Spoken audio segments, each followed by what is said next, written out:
The right sheets can take your sleep and your style to the next level. With Boll & Branch, the upgrade has never been more affordable. Every set is crafted from 100% organic cotton. They get softer and softer over time.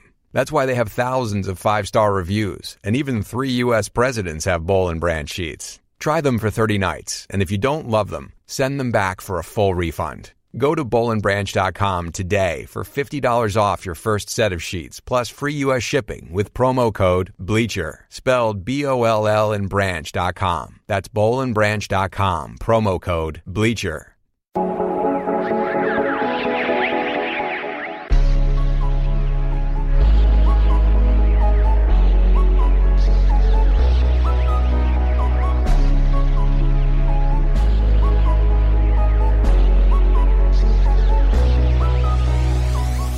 Hello, and welcome to the Sims and Lefkoe podcast. Oh, welcome. How are you, Simsy? I'm doing well. How are you, Lefkoe? Oh, I'm so good. I'm so good. Oh, you're wearing maroon today. Shocker. I love the color. Oh, we know you do. You can't wear it because if you blushed, you'd look like a human tomato. I wouldn't wear it. I mean, you're Johnny Cool Pants, man. I don't do that stuff.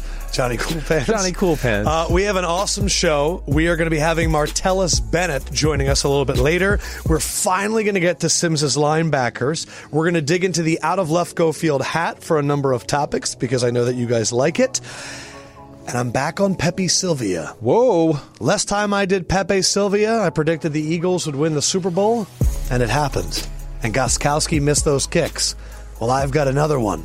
And you got to stay tuned because I'm in the basement and I got a whole box of Pepe with your name on it. What the hell is Pepe Sylvia? It's from the show It's Always Sunny in Philadelphia. Right. And there was a sketch that I'm mentioning. Right. Have you ever seen the show? I've heard of it. Okay. I'm not wasting my time. Did you know that we're nominated for a Webby?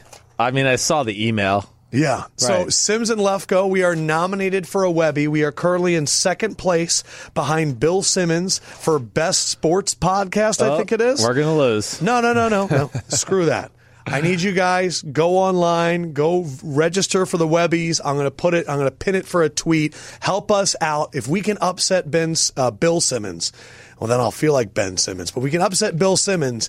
I'm going to make sure that Sims does something really embarrassing to reward you guys for voting. So Sounds good. It's at the cost of Sims. Support us with the Webbies.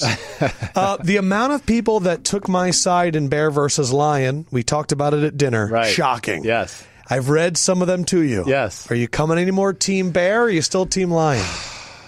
I mean, I guess I have to go look at some of these archaic videos, which I don't even want to watch, really. I don't want to watch them We either. talked about that at dinner. But, yeah, I guess I'm definitely on the fence a little bit more than I was. You've come a little bit to the Bear side. I think so, certainly, yes. Very convincing tweets from our listeners. Well, you know what I think started to get me? I think this is where it got me. Like, all right, let's go back to the San Antonio LeBron James conversation. Oh, what a horrible athlete. I mean, he's cramping up. He's not in good shape. Right. No, the freakiest athletes cramp up. That's what happened to LeBron James. And I think the one guy that made the point about the no muscle endurance for the Lions get tired very and that'd quickly. be an issue, yes, because they're all muscle. There's no fat on them. And that's where I think I was like, you're right. So he'd have to kill that bear within the first 3 minutes. And that ain't happening. And that's probably not happening. Right. It finally happened. I finally got you. Yeah, I got to watch the videos first. I got to see the video evidence to make sure. All right. Got to scout it. I want to say farewell. I think it's very sad that Titan strength and conditioning coach, my man, Steve Watterson, retires after 32 seasons. We just talked about him. The same week that we talked about him. You know what? He actually would be a fun guest. We're going to have him on. We really should. We need to have him on. Because he probably has 9 million stories. Yes. He's one of my favorite coaches I was ever around, but talked retired. about him. He sounds like a loony bin. He's a loony bin. And I think this is what I envisioned happening, okay? Okay. It's the New England staff down there, right? John Robinson, Vrabel's there. Yes. And he was like, you want me here at what time? How long do I got to stay here? I haven't done it like this. I'm retiring. See you fucking later. Well, there's a quote. His quote was, as I was preparing for another offseason to begin, it became clear to me that it was time for me to step down and retire, Watterson said to See? Steven. He got the schedule. He continued with this. Then, when I heard a former player share the story of me doing naked headstand push-ups on a Webby Award-nominated podcast, I really knew it was time to go. My heart just dropped there for a second. No, but I think the first part of that was actually true. Yeah. And it kind of sounds like Vrabel was in, and he's like, 4 a.m. workouts. And Watterson's like, and I've been in the game for 3 decades. Yeah. How do I organize this? I don't know. I'm just getting out of this one. Yeah, that's what I would imagine happened. I got a little experience with that when I was with the Denver Broncos and Josh McDaniels came over to take over the reins of the organization. And, of course, he did things New England way. And New England ways can be brutal. It's tough. There's no doubt about it, especially on the training staff and the people that are, the actual, the workout guys. What the hell am I trying to? Workout coach, workout trainers too. Yeah. So both of them. I mean, New England, this is what they will do you in Denver or when New England. Like when you're hurt, they basically make rehab so miserable that you go, I can limp out there today and make it happen. Because they just don't want you in the room. Be here at 4 a.m, get your rehab done before we start meetings. And this sucks for the players, but also the trainer has to be there. That's where I was going. Exactly right. So they're like some of the old school trainers at the Broncos, I think they were like in total culture shock the first year because they were, of course, working more hours than they ever had previously. Number of Patriot stories we're going to get to in a little bit, but this is the time of the year where every year people forget. And me and Sims get frustrated by a lot when it comes to the NFL. But one thing that always gets me going is when people forget that we just talked about something this time last year and we got to go through all this crap again. And the big theme of this week is showing up. Remember last year? Fletcher Cox didn't come to a voluntary camp, and it was like, oh no, he doesn't care. How is this going to set back the defense? And he had one of his best seasons of his career, and they win the Super Bowl, and he is a huge reason why. But today, Khalil Mack didn't show up to voluntary camp. I don't know if he'll be able to get out of a 3-point stance and come off the edge without the first day. Ansah, still in Ghana. They're screwed. Lions, season over. Raiders, you're done. Is it? But we just dealt with this last year. Khalil Mack's not going to sit in the meeting and listen to Gruden today. It's over. It's fucking over. I mean, I know. Now that drives me crazy. The Khalil Mack one, though. Trust me. It's a little different because Gruden's involved. I get that. Well, I mean, it is Matt Patricia with Ansah. Yeah, but Gruden's different than Patricia. Yeah, right. Gruden would be like, like he's going to take it to that next level. But he also would be like, I mean, if I was built like Khalil Mack too, I wouldn't come here either. I just show up and be like, hey, fuck you, I'll play. You think so? I mean, you don't think Gruden's getting a little bent out of shape about it? No, Khalil Mack, as you know, we've met him before. Yes. I would think he has contacted the team to go, I'm not going to be here for the first few days, whatever it may be. They're not worried. Guys like Khalil Mack and the Ziggy Ansahs of the world and whatever they're who may be. Professional. Right, they're professional. He's already in shape. He hasn't gotten out of shape. I don't think it's possible for Khalil Mack to get out right. of shape. I mean, he's like a chiseled piece of iron. Yeah. But yeah, even the Rondé Barber, the Derek Brooks of the teams, I mean, they weren't always there day one. They've earned the stripes to miss a day or two or just show up when they're ready to go. Yeah, it's funny. One of my follow-up questions was, Sims, could you please imitate Gruden learning that Mack didn't show up, and you did it without me even asking? If I was Khalil Mack, I mean, I probably wouldn't be here either. I'd just be walking around doing curls and with my shirt off. The amount of think pieces that are going to come out about, is Khalil Mack really a leader for not coming? During a transition, don't you need your leaders to be there? We just experienced all this. Yeah. Now, the flip side is Odell. Right. Odell showed up. And everyone's like, it's all solved. Johnny Professional. Gabe is so happy. Jiggle the camera, Gabe. Jiggle it for us. Oh, yeah. Shimmy, shimmy, We're on the wrong camera. Yeah, it didn't work. But I think what's interesting, though, about the Odell is, one, he's still doing the Lefkoe marketing plan. He is. Every Wednesday night, we publish a podcast, and Odell publishes a video of him working out. Right. But then I hear that the beginning of the workouts is strength and conditioning and physical rehabilitation. Yeah. And we talked about this last year. Right. He's going to get better workouts, not at the training facility. Probably. I mean, he's working out ready to go no matter what. But this was a visual, PR thing, right. too. It's political. Shermer said all the right stuff. He's Definitely been great during this entire thing. Yeah, well, because I'm sure he's like, are you fucking kidding me? We're going to trade him away when I get here to become the head coach? I mean, I've been salivating over coaching this guy, and we're going to get rid of him. So this is the other angle you have to think of, too.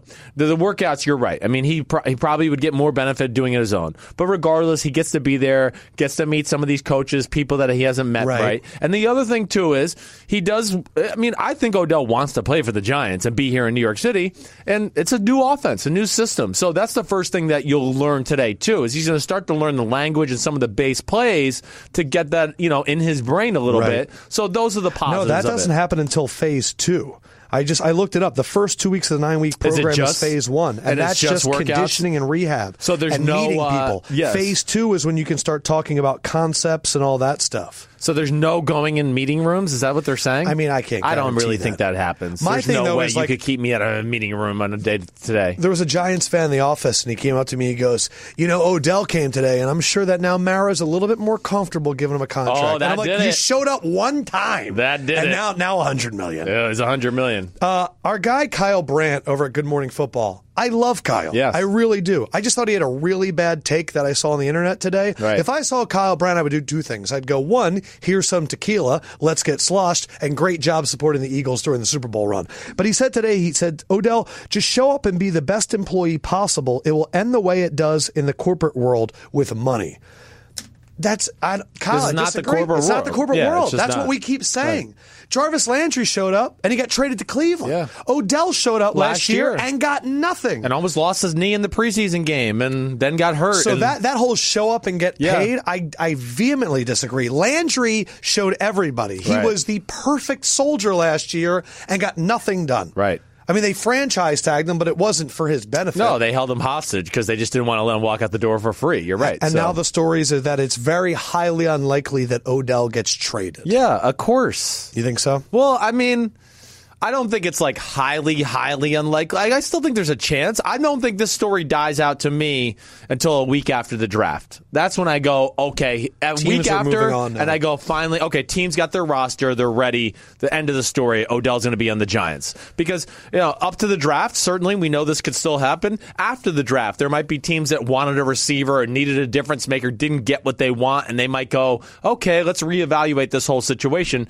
But at the end of the day, again, I just think it's a really risky thing for the Giants to do, PR-wise and on the field-wise. Eli Manning's not the same guy without Odell Beckham Jr. It's 14 touchdowns and 14 interceptions without Odell. With Odell, it's 66 touchdowns and 29 interceptions. So it's a much better style of play. Plus, you're going to worry about the backlash like we talked about, right? Yes. He goes to some other team and tears it up, and we're all every New Yorker, Gabe over here, is going to, cry a river 4 days a week. Oh, he was the greatest receiver ever, and he was here 5 days a week, he says. Yes. So, I mean, it's risky. And again, can we just say it one more time?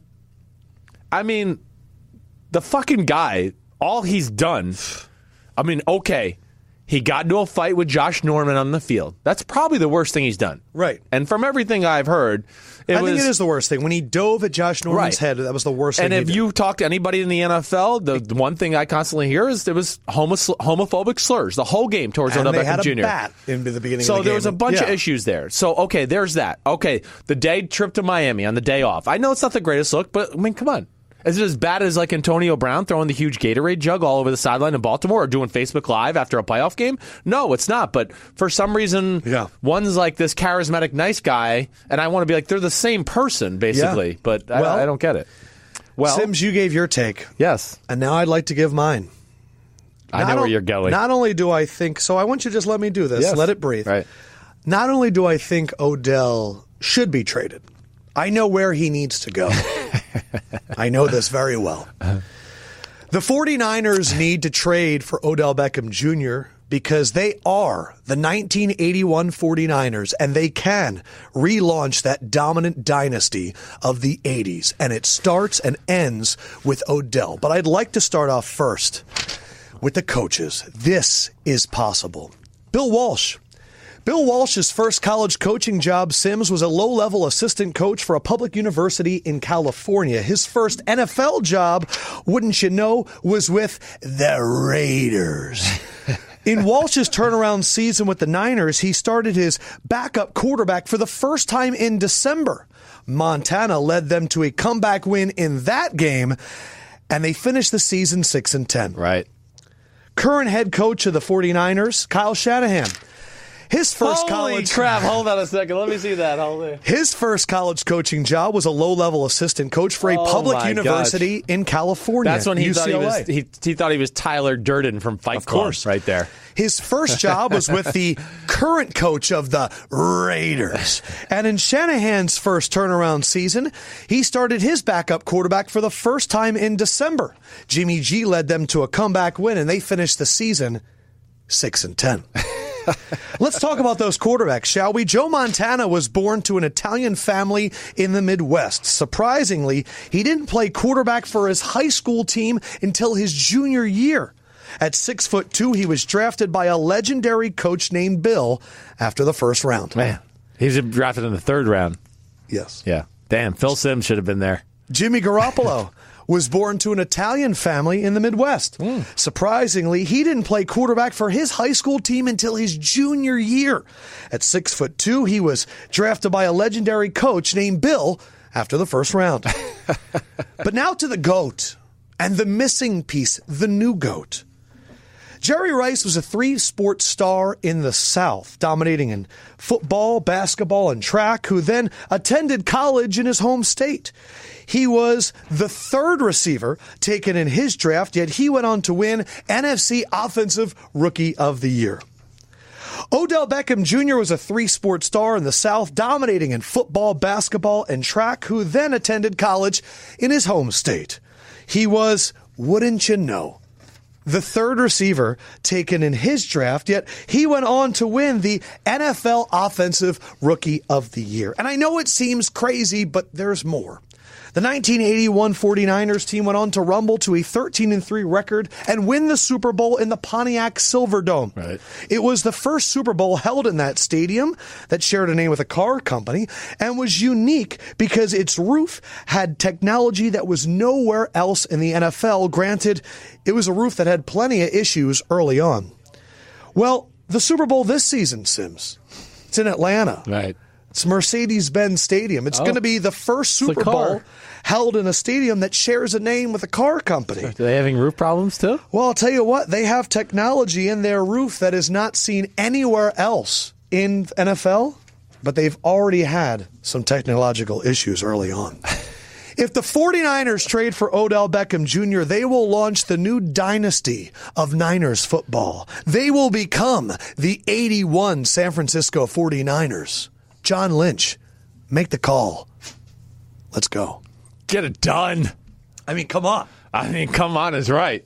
Pepe Sylvia is real. I don't know if anybody will like listening to us anymore, though. We'll be so hardcore 49ers fans on this podcast. I don't even care anymore. Everybody's going to be like, what? I can't listen to this shit. I just...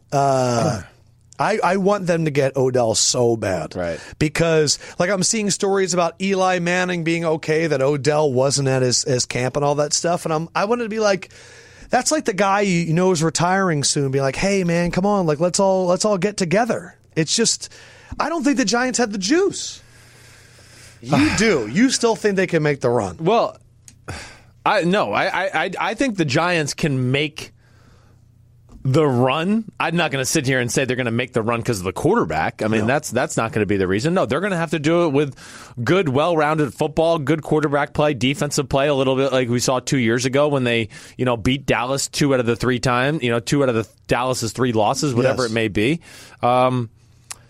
Yeah, listen, I think he's going to be a whole lot better in this offense compared to what he was in, no matter Shurmur, what. So we're going to see I want to applaud a different Shurmur. guy. One, Shurmur's going to use him to the best of his ability. Right. 2, every comment that Shurmur has made has been very decisive, and it's been, I want him, I need him, Yes. and it's they needed a strong voice to come in that isn't going to do the back and forth nonsense. I don't know. I can't remember if we talked about this last week, but they got to be careful with the way they treat him right here.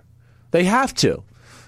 For all those out there that think, the Giants have all the leverage because he's under contract, they really don't here in this situation. They don't. I mean, he's the best player on their team. Well, if he doesn't play, it's going to hurt. Kyle Brandt was wrong. Yeah, I agree. You don't show up. That's the only power that NFL players have. It's okay if he shows up for this, but maybe OTAs, maybe training camp, he doesn't show up, whatever it may be. He's putting his best foot forward and trying to be that type of guy. That's okay. Even if he gets injured out there in this type of workout, at least it's in their facility and they got to pay him. Yeah. So I look at that. But what was my point? Shurmur? Yeah, no, but... they just got to be careful. They need to kind of kiss his butt.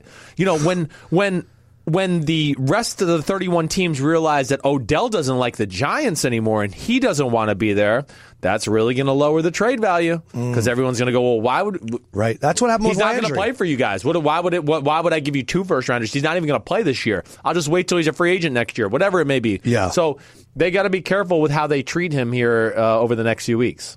Because he could act like Mr. Let's get to some other topics, because Odell, honestly, I could talk to you about Odell for years. Yes. So reach your hand in there. I need a computer charger. Let's see what topic comes up next. Can anybody go into my my room? What? These are so small. I can't even grab don't them. look at them. Ba-ba-ba-ba-ba. All right, what's our first topic? Pack of Patriots. Pack of Patriots. Wouldn't you know? I don't even know what you're talking about. Yeah, there's 3 Patriot stories that we need to get to today. Okay. You pick out the first one here. Okay. And the first Patriot story that Sims pulls is... The hoodie chastised Gronk. What was that? Chastised? Chastised. Chastised, sorry. You put a chastity belt on him. So, apparently... This came out with one of the Boston reporters. Right. At one point early last season, the hoodie chastised Gronk. Do you know what that means? Berated, yelled at, demeaned. Thank you. In front of the players. That's what you just did to me by explaining that fucking word. Do you know that? Do you know how to speak English? I didn't say any of that or use that voice. Apparently, in front of the players, he berated Gronk for being a TB12 client. Right. So that was a story that came out today. Yeah. I'm curious on a few things. One, like, we always hear about him berating Brady, and we celebrate Brady for being able to take it. Yeah. Do you think Gronk would have been able to take that in front of the team? Did he do that to Gronk when you were there too? Yeah, I can't remember a specific time when he'll do it to anybody. It doesn't really matter who you are. There's no boundary there at all. Like, zero boundary. Now, this is interesting too, because like, I saw the headline of the story and I read just the little blurb underneath it. I didn't know all the details. That was the extent of the detail. Yeah, I mean, of course that, like, Bill doesn't like that, okay? That Bill is getting... Yeah, we know that, though. But I also go, why does Bill really care about a guy that's, like, the best in-shape guy on your football team? Because I think that he was picking the guy to get the message across about TB12 and Guerrero. Stop messing with it. Yes. And don't do it anymore. And he knew that he could do it to Gronk and not like the newest linebacker that just picked it up. He was like, I need to pick someone that can do it. Right. Well, I think that would probably be his method behind that. Yes, is to be that guy or whatever else. Yeah, he's not happy that his team is losing control. He wants to know what his guys are doing workout-wise. Yes.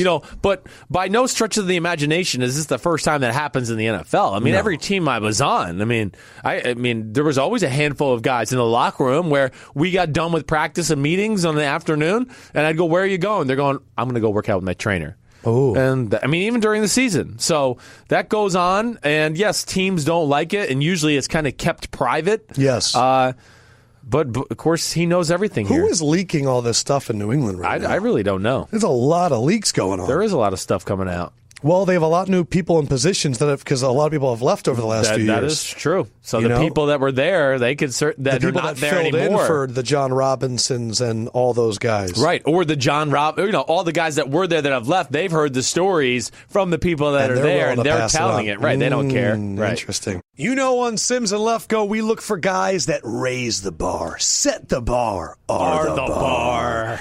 Well, now we got to figure out for the draft class. Yeah. We're getting closer to the draft. Okay. Some of these guys don't just raise the bar. They are the bar. Oh, yeah. I could tell you a few that are the bar right away, right now. His name's Barkley, and he's from Penn State. He's the bar. Amazing. He's amazing. Well, guess what? Setting the Bar is brought to you by the new 2018 Ford F-150, official truck of the NFL, and proud sponsor of the Built Ford Tough Offensive Line of the Week on NFL.com. The Ford F-150, Sims, it doesn't just... raise the bar. It is the bar. Nailed it. Yes.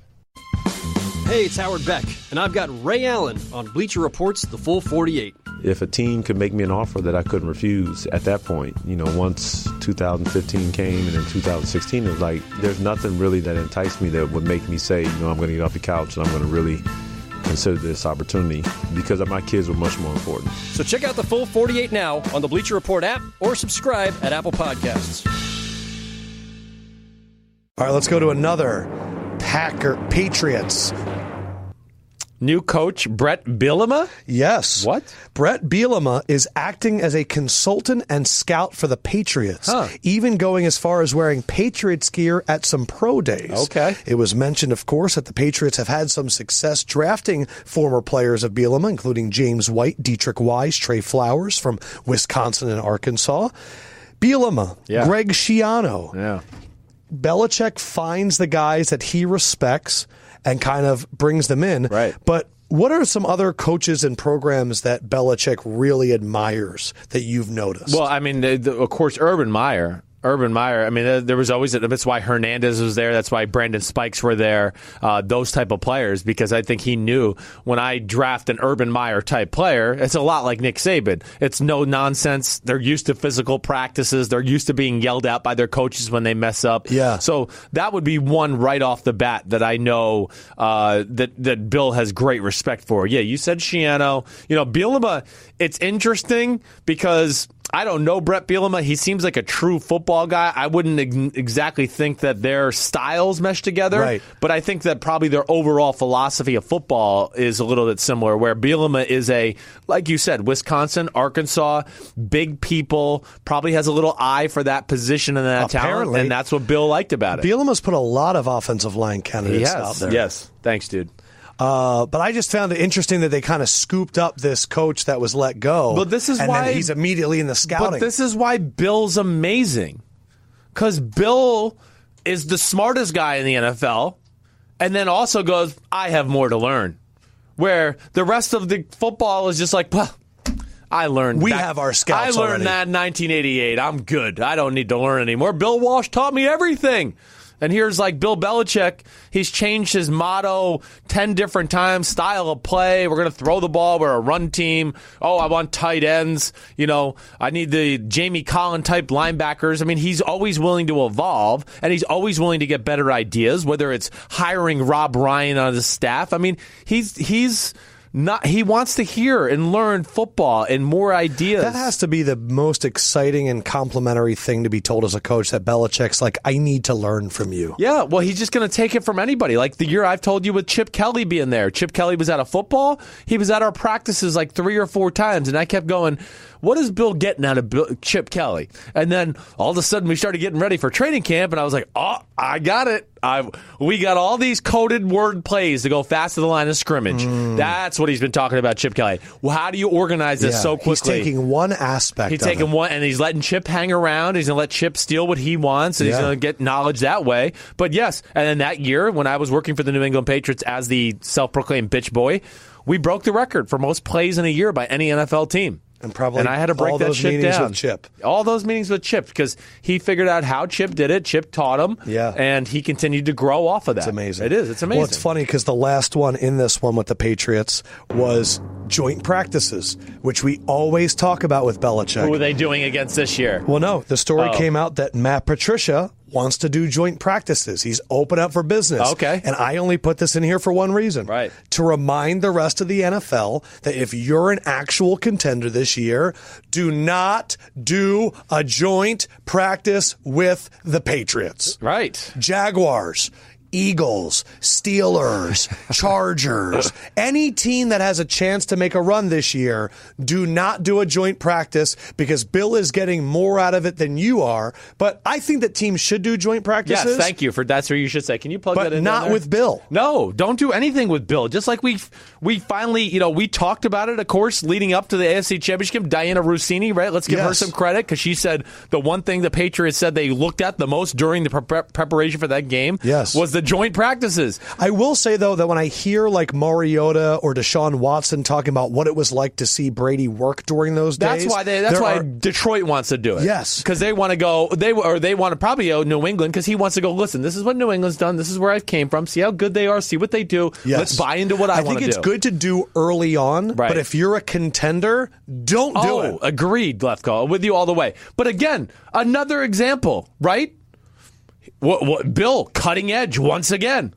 He's the starter of joint practices. They do it this often. You know why he does joint practices? Why? Because he keeps his team fresh. Yep. For one, it's not through like the stale doldrum days of, training camp where you practice against the same guy. You look across and Gronkowski goes, damn, that's Trey Flowers. I've seen him for 35 days in a row now. Yeah. This is getting boring. Yes. So you keep them fresh mentally and you keep them fresh physically. And I know people are going to go, what do you mean? It's a scrimmage practice. No, because there's no scout team. That's where people lose out on this. You get quality reps. You don't take some of the quantity bullshit reps that come about during training camp. So now your defense, they don't have to do scout team for the offense. They can just wait. Oh, we're practicing against Jacksonville. Defense will go out when Jacksonville's offense goes out. And it's a real rep instead of like reading a card and going, well, we want you to do this and not really do it at 100%. So again, it's genius. Yes. Just don't do it with Belichick. Right. All right, reach back in there. Some new topics. I'm going to see LeBron James tonight. Do you know that? I do know that. I'm excited. I'm a little jealous, so I didn't bring it up. Good. I'm wearing my LeBron shoes. Uh-oh. Big off season. Okay, so big off season is not the same thing as whoa, big off season. Oh. Whoa, big off season is, whoa, this guy's doing some work. Whoa. Big off season is, you did something wrong in the off season. And right now it's Thomas Davis. Thomas Davis. Damn, Thomas. Suspended 4 games. He came out, did a very tearful apology. He talked about accidentally taking an estrogen blocker. I guess. Yes, you're right. That's what it was. I don't know. You are the most anti-cheating person I've ever met in my entire life. Yeah. What is your sentiments towards Thomas Davis? Gosh. Suspended for 4 games. I mean, It's happened to Antonio Gates. I know, and I know both of these guys. They're and both I just like Hall of Fame caliber guys. Right, and I would never envision them cheating. And I mean, it's a lifelong of good deeds and doing things the right way. But yes, does it make me wonder? Yes. This is the number one thing I want done. I want the NFL to start, when it comes to PEDs, I want to know what they tested positive for.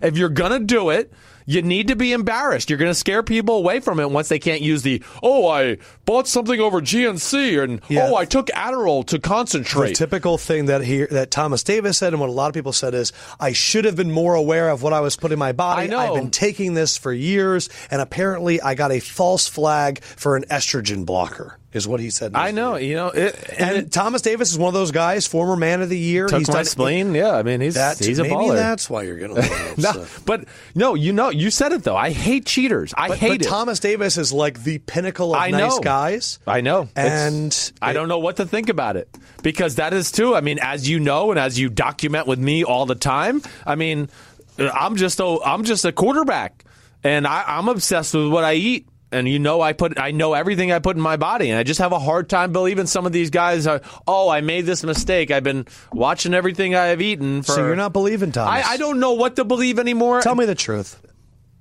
I'm skeptical of everybody. I really am. I where do you think realistically? See, I get in this argument a lot with my friends lately, so let's have this conversation. Yeah, let's do it. How much do you think of the NFL is taking performance-enhancing drugs? I am always in the low end. You know a lot more than I. I know, but all my friends and even my dad and other people I respect, they think I'm low. Like I always say, it's like 5 to 10 people, a handful of guys in every team. I'm going to say 5 to 6 guys in every team. And we're talking like HGH. We're talking whatever it is to make you perform better. And I just get the pushback. And people in the league think there's more? Oh, they go like it's 50-50. What? That's the talk all the time, right? They think I'm being naive, and I just go, I've always told you, I just been around too many freak athletes where all I've seen them do is, eat McDonald's, smoke weed, drink liquor, and have chocolate shakes, and they get faster and stronger. And we can get back into the parent issue or whatever it may be. And you're saying it's more like natural, like they're just gifted athletes. You're saying that they don't need performance enhancing drugs. I don't think it's right, but it's the guys. Look, and I think it's the Johnny overachievers of the world that didn't make it in the NFL, who they'd like to believe that I didn't take it. They are. That's why they're there. I will also say this though. I am saying that I am going to believe Thomas Davis. Yeah. Just because I think he's had a track record in which he deserves the credit to be believed. Right. But I'm going to say that it's the guys like the Gates and the Thomas Davises who are at the end of their careers. I know that make you question. Maybe need it there, but that's unfair of me to put on them. I know. I'm going to believe Thomas Davis. Yeah. I am. Right. But I agree with you. It's time we just start saying what it's for.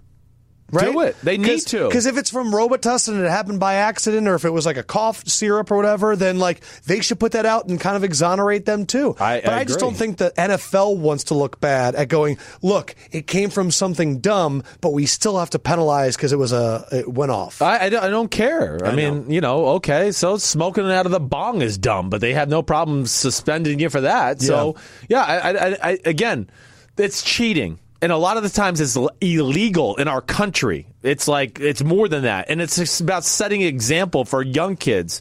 It's about safety for yourself, the cheater. Because maybe you, the cheater, you're supposed to be 240 pounds, but now you've rocked up and injected steroids and you're 255, and all of a sudden your ACL tears out of no contact injury. Why? Maybe because you're bigger and stronger than you shouldn't be. And then it's not fair to me, who's Johnny Natural guy over here. I've just been eating Oreos my whole life. And all of a sudden, I get to get blindsided by the guy who's 20 pounds stronger and like a tenth faster because he cheated and I ate Oreos. That's fucked up. I have an issue with that. Yeah. And I have an issue with it altogether. Like, I'm going to throw another guy under the bus in this conversation. Not to like totally kill the guy, but there's Trent Murphy, Washington Redskins last year, right? PED test. Well, who cares? 3 years, $22 million contract with the Bills. Oh, that scared him off the PEDs. Oh, shit. He'll never do them again. You mean he got $22 million for cheating? I mean, that's the problem. It's a problem all over sports right now, right? Melky Cabrera, suspended 50 games in baseball, comes back, $15 million a year. Doesn't even. So what's the? So then, what do you say to the people that I hear on talk radio all the time that go, "I say let them all do steroids, let them all get crazy. It's good for us." Yeah, that's just the most dumb thing I've ever heard. Like, it's so ridiculous. Oh yeah, now they want them to act crazy. 5 minutes ago they want them to be normal. Now they want them to be crazy and kill each other. It's cheating. It's illegal in our country. A lot of these substances, they're illegal. Okay, and we don't even know the long-term effects of them. So none of them. It's stupid. I mean, we just don't know. I mean, until somebody, all of a sudden, like, wakes up one morning and is like, man, I got 3 nuts. I'm in trouble. My leg's going to fall off. Yeah, right. Yeah. All right. Yeah, I know you're a non-cheater. That's why I do that. Won't be good. Thank you. Yeah, it got it off my chest. I feel better. All right. Next one. Okay. Why are we still doing this? I ask myself this every day when we start this show. Why are we still doing this? No, this is in there for this. Yeah. Wisconsin cornerback Nick Nelson tore his meniscus in a private NFL team workout. NC State defensive end Contavious Street tore his ACL in a private workout with the Giants. Right. Last year, Sidney Jones busted his Achilles in a private workout. These guys get nothing. They are going to fall in the draft. They're going to go lower than they should, all for a private workout, which you have the game film. You have the combine.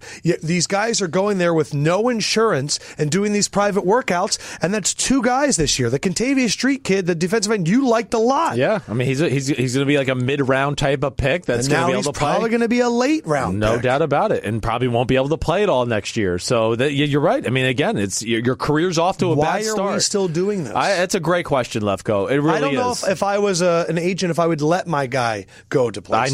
I know. It's I guess you'd have to be a little bit like dependent on the guy, right? But you're right. I mean, some of the top end guys, I'd be like, don't even mess with it. Who cares? Or the teams have to start doing something. They have to start putting themselves at risk. Okay, we get to work you out. If you hurt your knee and tear your meniscus, we have to pay you $1 million. Yes, that has to be something like 100%. That. Right? I mean, you're screwing them out of $1 million, so you have to pay them up for because that. I'm sure each team gets 30, right? 30 private workouts, or whatever it is. I think that's the number. So right. they're just trying to crank them out. You know what I mean? They're looking at him stuff, but there needs to be some loss for the team because this is a kid that everyone believes that these kids are paid in education. Well, guess what? Now they have nothing. Yeah. They're sitting there rehabbing with no income coming in. Right. Like, to me, I saw these stories. I was like, why are we still doing this? Yeah, you're right. I don't get it. It's a good job by you. You're right. It's again, we're the Players Podcast. We care about them. We do. I feel like there's only one person getting screwed and it's the players. And then there's one left. Supersized Lefkoe Sprinkle. Supersized Sprinkle. I know you love supersized sprinkles. We were talking about offensive minds at dinner the other night. Oh. And I began to realize that 3 of the best young offensive minds, scratch that, the 3 best young offensive minds in the NFL share something in common. They coach Chris Sims? Kyle Shanahan, Agreed. Top 3 wide receiver. For me? Coach in the NFL. Yes. Played wide receiver at Texas. Oh, yeah, you're right. Sean McVay. Right. Definitely one of the best offensive minds in the NFL.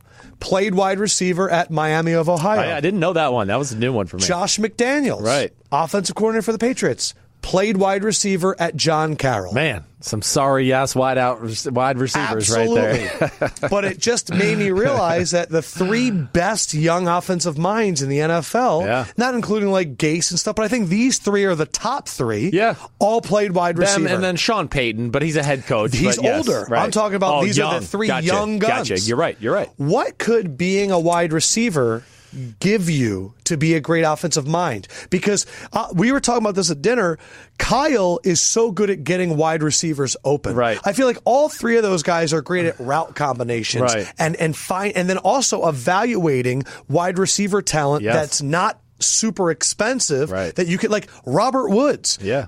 What an idiot. Apparently they were not wrong. McVay was able to see that, you know? Yes. But what do you think that position allows them as an offensive coordinator? Okay, so the first thing I would go to is they like getting that position off, right? Like they have an invested interest in going, like, I like when my receivers put up numbers and do that. Like, so they want it to work for them because they see themselves in a similar, like, how would I want the ball, right? That's how they see it, right? Just, just like a quarterback does sometimes as an offensive game planner. I think that's for one. I think, 2, they can evaluate the receivers and also go, okay, this receiver's good at these 3 routes. This receiver's good at those 3 routes. I'm going to always have them running those routes to put them in position to succeed. And then also they can think about, man, what are some other ways that I would have liked to get open in bunches or whatever it may be? And what routes were my favorite routes to run versus these coverages? Well, it's just funny to me. It's like a lot of offensive minds are quarterbacks. And they think from the quarterback position. What are the throws you want to make? What are the protections you want to see? What route combinations do you like? But these guys are almost doing it backwards.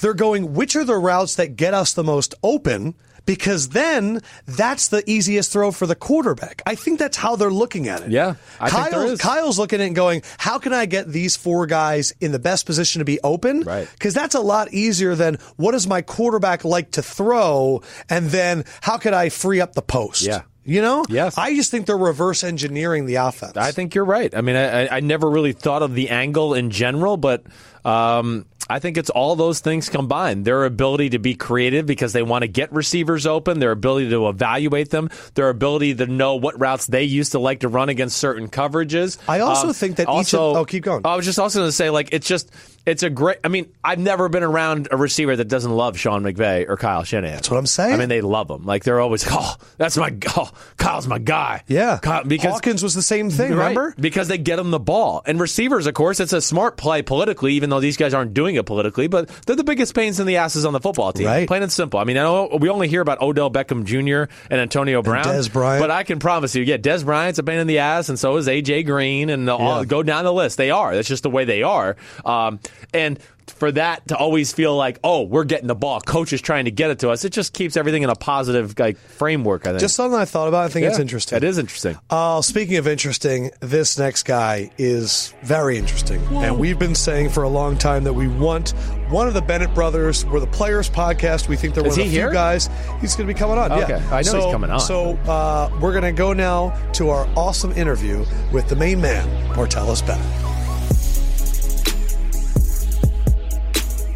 All right, so of course we've already started. Yes, this is Martellus Bennett. For the longest time, man, we have loved the openness in which you speak, the honesty, the intelligence. We bill ourselves as the Players Podcast because when it comes to fighting for money, we will always take the side of the players. We were just talking about guys doing these private workouts and getting hurt, and how is the team not on the hook for any of that? I just wanted to say I'm excited to have you because you've been a breath of fresh air now for like a decade. So thank you. Oh, thank you. I did play for a decade. You did. You're the man. I mean, do you remember seeing me pregame in Tampa when you were the Dallas Cowboys? No, I remember. You remember that? Yeah. You're talking, I was like, man, look at this guy. He coming over. We talked. We had a great talk. Yeah. And we were laughing because what's his name? Jason Garrett's brother. John. Yeah. He was always John on me. Garrett was Yeah. always on his ass, and he was over here having a conversation. It's like 2 hours before the game, and John is behind him, like watching, waiting for the conversation to end me. And he's like, "You're literally like, I mean, he's always on me. I can't get rid of This him." guy away from me. I mean, I think looking back at that, at John as a coach, I think he wanted the best for me. Definitely. Right? But sometimes when you have the student, you have to teach in different ways, right? So there's different ways that everybody learn. Like, I'm not going to learn the same way that Jason Witten's learning. Right. The method that you thought was going to work on me may not work. So as a teacher, your job is to readjust. It's not the student's job to readjust. Yeah, agreed. Right. We literally talked about this last week about teaching quarterbacks. Why is it always yell at them at the board? Oh, it's teaching anything. Teaching a kid in class, teaching my daughter to do different things. Like, it's sometimes you have to figure out how they learn best, and your job is to get the message to them in that form. So with that in mind, Yeah. I've realized that I've listened to a bunch of your interviews, and I don't want to ask questions to you. I want you to have control. So that's why we're going to mix it up a little bit. And I have some topics that you get to choose from. You get to turn or choose how this interview goes. We have 5 categories: Table Turner, Sims Special, Over Under, Tale of Two Offenses, or Martellus PR. You're screwed either way. Yeah, you're pretty much screwed. It's Let's a go trap. with the Sims Special. Sims Special. What do you know? Are these questions? Yeah, this one's a little bit. I don't know what the question's going to be. Yeah, so reach in there. Sims Special. Sim asks one of his patent football questions. Who really impresses you right now? Who did you have a hard time battling? Oh, So every time so he's giving examples because this is what I do to players. Every time a player comes in, Sims goes, I got to ask you this question. So what is the Sims Special question you're going to ask? I'm going to change it up. So up yours, okay? All right, what do you got? I'm going to go, this is the Sim Special. Okay, you ready for this crap? I got a lot of special I want to ask you, actually. Okay, let's go. But the first one I want to ask you is New England Patriots offense versus the Green Bay Packers offense. I mean, it was literally. It was my special first, so take that damn thing away.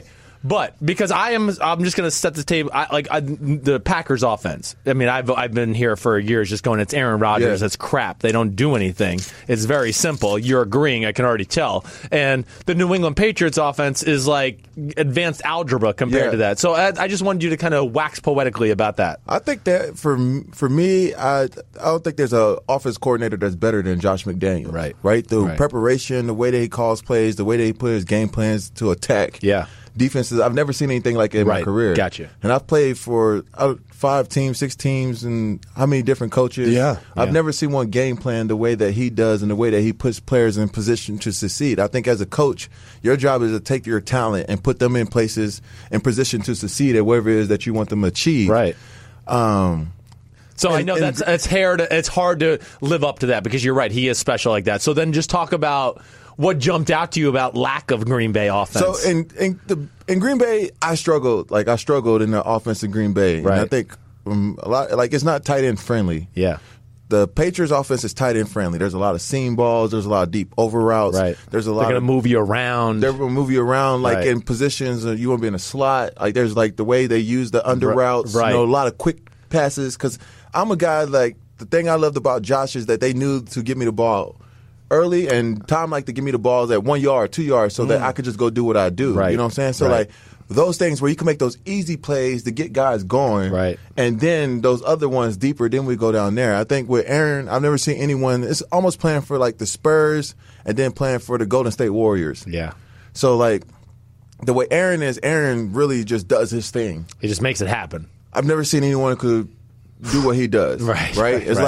It's like watching John Wall or somebody, you know what I'm saying? Aaron Rodgers is the greatest quarterback we've ever seen. Yeah. Man. Well, It's unbelievable. The things that he could do with a football. Right. Oh, You know, different arm angles. Yeah, like when the touch, first day he strength. threw the ball to you, were you like, holy shit, this thing is unreal? well, one day I ran a flat route and he threw me a no-look pass and it hit me in the chest. Because he was looking this way and he threw the ball. I was like, wait, I didn't know what to do, you know? Yeah. So I think as a tight end, the Patriots offense is more tight end friendly. Right. Right? So Yeah. The way they move you around, the routes and the schemes, and throwing in the middle of the field. Right. Tom loves to throw in the middle of the field. Little pop does. passes, No all doubt. that Yeah, stuff. so a lot of play action. Right. You know, you get the running game going, so you get the play And action. then right so over you- the top. Over the so top. It's easier football. Because right? we get so frustrated with Rodgers because we look and we're like, wow, they play like 11 personnel like 91% of the time.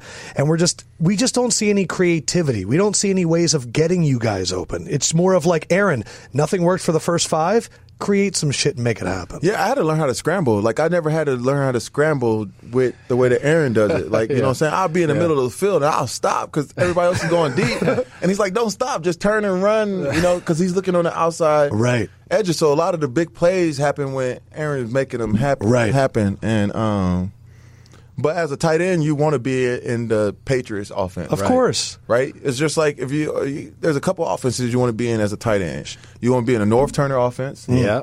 You know, which is Antonio Gates, what he did in San Diego all those which years. is the same thing Jason Witten is doing because Exactly Jason right. Garrett's defense is Offense is right, just like it. off of North Turner's. Right.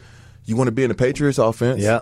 And you want to be in the Andy Reid offense. Yeah. You're right, because he's had L.J. Smith, Right. Chad Lewis, Travis Kelce. You're right. It's all that's one of the main options of his Yeah, offense. Brent Selleck. You're right. Yeah. For years. So you want to be in one of those offenses. And there's what it means. Like the way football is that people don't really notice is that there's trees. So like all these coaches are just branches of these other coaches, yeah. and they still do the same things, but they just put their little tweaks on it. Andy Reid's coaching tree right now is 1/4 of the NFL. It's crazy. Him and 7 other coaches. There's 8 guys underneath him. Yeah, it's nuts. I just feel like I could keep asking Sim specials all day with Yeah, this guy. well, unfortunately, Man. it's back to the list. All right, no, but one of them was Tale of Two Offenses, Yeah. and it was I Green know. Bay. I had to ask, though. I couldn't All right, help so it. pick another one. Sorry. Martellus PR over under. This one has my name on it. So. Yes, it is Martellus PR. What's up with your bro? You doing good? Yeah, he's Oh my doing God, all he's right. an He's eagle. all right? He's doing all right. He's an Eagle fan over there. Yeah, he's doing all right, man. It's some bullshit, but can I say bullshit? Yeah, Yes, you you can can. say whatever you want on this fucking podcast. Yeah, fuck that shit. Yeah, you fuck that shit. motherfuckers. That sounded crazy. I don't know what happened there yet. All right, so that's me. All right, so I'm Lefkoe. Oh, so I'm about to say, who's Lefkoe? I was like, Adam? So I've become the PR manager of Odell. 3 weeks ago, I said, this is what Odell needs to do. Everyone's talking about him not caring. Once a week, put a video of him working out. And because the way social media works, people will be like, man, he's grinding. For the last 2 weeks, he's put one out each Wednesday. So I am now his PR manager. The bill is in the mail. I am wondering that an NFL player needs your assistance, since you understand the media too. What should Le'Veon say to win over the public while having this contract dispute with the Steelers? What would your advice be to a star as they need to keep up that public, they want them on their side? I really don't know why you want the public on your side. Really? I think as a player to understand that the fans are for the team. Always. So your job is to come in as an entrepreneur to get the best deal you could possibly get. Don't worry about the fans. Worry about the deal, because that's what you're really worried about. Sure. If you go out there and perform on Sunday, they're going to love you. If you Le'Veon Bell, you don't have to worry about anything because on Sunday you catching the ball 10 times and you running for 120. Gotcha. You know what I'm saying? So, like, your performance is what they should care about the most. Now, when it comes to business, most of the fans don't really understand the business thing. It's like, oh, you should just take this or just be happy We've with signed you up for this, and you signed it. This is what you deserve to get. But every single year, teams cut players while the deals are still on the table. Of course. Like, they never stick through players. You got a 4-year deal is really once the 2 years of guaranteed is gone. Oh, Yeah. We only talk about guaranteed money because all that other stuff is nonsense. There's nothing. All the backloaded deals that look all pretty. If you it's ain't getting- propaganda. Yeah, so they just put those numbers out there, and they're cutting guys every year. But as a running back, Yo. you have to cash in. Have to. Right? So like he put in the work. He deserves to get paid. Yes. He deserves, like, you wearing him out every single year and taking another year off his career right. where he could be cashing in. So like now he has to come out there and take all the risk.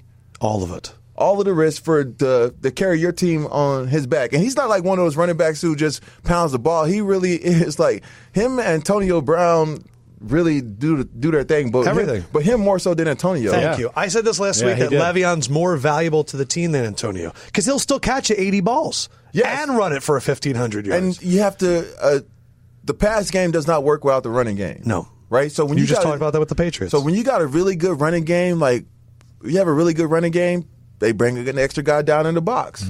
You know, that guy comes down. Now the play action is working.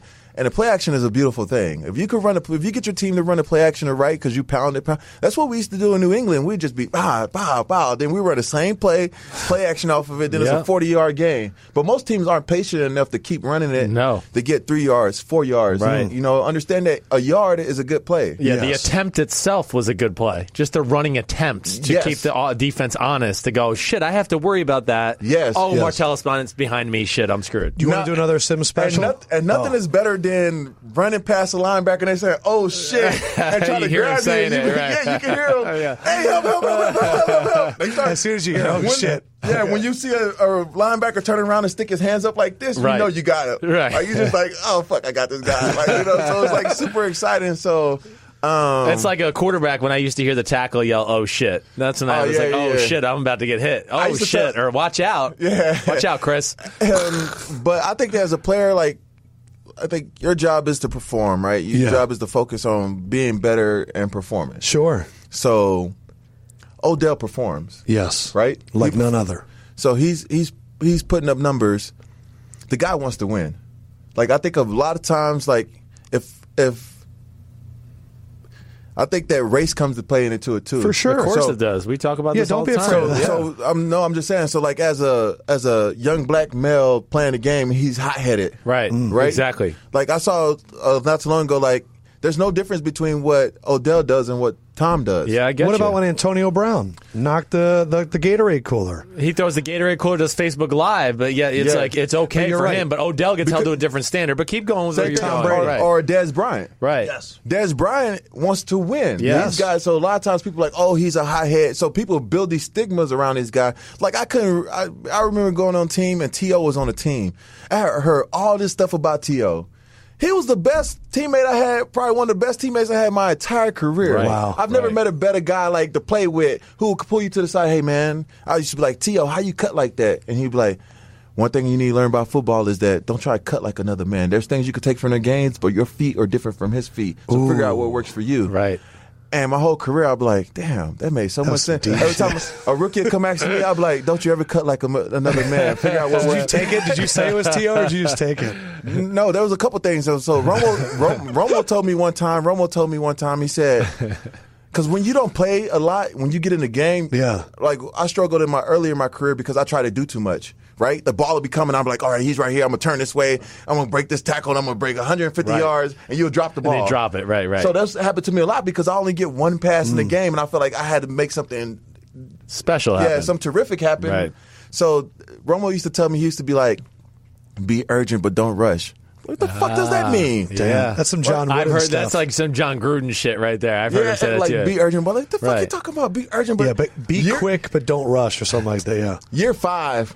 I find myself. You learned that one, huh? Year 5 or 6. I'm like, be urgent, but don't rush. Listen, Gavin Escobar, be urgent, but don't rush. That's awesome. Well, it's like he wants you to get off the line of scrimmage and have some urgency to it, but he doesn't want you to cut your route short. And you're supposed to go 10 yards out and go 7 yards out, and that's your rushing. Yeah. And now you've rushed the play and his timing and the mechanics of the play. But then I learned with Tom. Right. Tom would be like, so I'll be running routes. So like, there's a feel for the game, right? You know, like, all right, I stumbled off the line. I need to run this. The timing is still the same. I'm going to be in the same spot. Right. So, like, I've got, like, with Jay, I learned it with Eli early in my career because there were some routes, like, we run the basic route. Right. 10-yard in cut. And if it's, Tampa 2 or whatever, you run and try to. You settle down in the hole. Well, the sandbacker used to try to widen it out so it takes you longer to get in there. Right. And then you getting closer to the defender anyway. So, we used to, what Eli told me, he's like, just knife in between them and just sit down where the mic was, and I'm going to hit you right there. Right. So I wouldn't run the whole basic. I would just run to where I'm supposed to be. Replace them almost. Yes, replace the mic backer. Right. And then, like, so we learned, like, we say when you run Tapper 2, like, you got some routes where you could sit down. Well, I didn't really like Gilbride's offense. Yeah. It was just too much shit going on. Right. You had to read the coverages, and everything changed according to what the coverage was, right? Well, it's not that. It was just like, if it's cover 4 and you could outrun the safety, go deep. But if it's not, you can't outrun and run the basic. So it's like you making that decision on the fly. And I felt like that's why Eli threw a lot of interceptions because he may be thinking you may feel like you could run past him, but he may not feel like you can run past him. So in cover 4, you could see the quarterback because they're flat-footed. They're just backing up. Right. They could break on the ball while you're doing your thing. That's why Victor Cruz have a lot of home runs. Gotcha. Because it'd be a stutter and go, and they'd fall for that shit. Yeah. So, But what was Brady like? What was you were going to go on Brady? Oh yeah. So when I'm with Tom, I'm like, Tom, sometimes I feel like because the way I run routes is almost like basketball. Like once I got him. I don't want to bring the ball back to him. And Tom was like, if you feel like you should break out, I'm ready for you. So it's like sometimes we'll go. It's supposed to be like a 10-yard route. At 7, I have because the linebacker. If you get him right here and you got your elbow right in his side, you can push off right there. Right. 2 more steps and he's behind you. And then he might undercut you. Or yeah. something. So all right, I need to break right now because I can't. Like, there's only so many routes. I can maximize my distance away from him right now if you let me cut. Yes, and then Brady would do it and he'd hit you. Yeah, he'll hit you because he'd get in that shotgun and he doesn't take a drop, so he just gets the ball and he's ready to go. And he can feel your body. Right. So the worst thing he said, if you go and break. Right. Don't be in between or stuttering. Right. So he could see you give the lean and he knew you were about to come back out. He knows right now because he don't want to hold on to the ball that long. Yeah, right. No, Tom is still surviving because he's not holding on to the ball. He wants to get it out. If you open, he wants to get it out now and let you do your thing. Like a lot of quarterbacks like to hit that deep ball. But the perfect throw. Yeah, he's like, I'm going to let you do your thing. Like, boom. Oh, good. Hey, great job running with the ball. We got 50, you know what I'm saying? Like, that's awesome. Yeah. All right, we got 2 more here. Table turner and over-under. I mean, we can talk. I could talk to him. I can talk to you all day. Like I have so many questions. I'm good. I ain't got nothing after this. I know. I'm going to see LeBron. He playing in the city? Yeah. You're not going. Garden. I didn't know. That wasn't invited. All right, table turner. Okay. Martellus is allowed to ask Sims and Lefkoe any question he wants, and they have to answer. We have to answer. You can ask any Won't question be a problem for me. I'm an honest guy. Now, this guy over here, you got to watch out for. He will BS your pants off. Are you married? No. I'm not. Okay. I'm married, and you can still ask me whatever you want. I'm just asking. I'm just wondering. He's trying to get a baseline. Yeah, you got a baseline. Yep. I got a girlfriend. It's pretty serious. Questions. All right, I got you. You got kids? Yeah, you can say whatever. How many you got? I got 2. I got an 11-year-old and a 7-year-old. What's your top 3 animated films? Oh, I wasn't ready for that. Oh, Despicable Me is number 1. Okay. For sure. Despicable Me is 1. The Incredibles. Are you excited about the new one coming out? I am. Okay. Yes, I am. Very much excited. Do you know The Incredibles? Do you know The Incredibles? Of course. Okay. There's nothing like another great white superhero. Seriously, why doesn't Freeze get his own show or something? Frozone, right. Samuel L. Jackson's my favorite actor. So, and then I'd probably go with Shrek, number 3. Shrek is. I had to put Shrek. Or Ice Age. It's one of those 2. I'm going to go with Shrek just because it's more my wheelhouse. You bring up Shrek all the time. I know. But it's because my friends in college used to make fun of me because I'd stay home at night, on a Friday night and I'd smoke weed and watch Shrek instead of wanting to go out. That's one of the best things about retirement now. You don't have to worry about that drug test, huh? Just having that exact night, Shrek and what are you doing tonight? Shrek and a blunt? I'm good. Shrek and some other green stuff. That's amazing. I want to ask you. Oh, you want to ask me another question? Yeah, are you on Tinder? No, that was a former life. I'm telling you, I got a girl now. It's like serious. Are you dating now? Yeah. How long have y'all been dating? About a year. Oh, yeah. Okay. That's good times. And she's serious. And that's like dog years in today's times. That's like 4 years. Plus, Sims has met her, and he vouches for her, which is rare. Yeah, she's cool. She's cool people. She really is. Yeah. What's her name? Enum. Enum? You dating Enum? Her full name is Enemesit. I'm not going to give you her last name. Like Maleficent? No, then I would be in an issue. Then I'd be like waking up with like a curse on me. So for you, what's the perfect date? Oh gosh. My thing is this: I'm going to say the same thing that you said. The best thing about retirement is if I could convince that to be a date, I'm doing that. What, the retirement? No, he's saying Shrek. Oh, Shrek and a blunt. That's the perfect date. Okay, so what's a good night with her? Like, okay, so say like you want to do something.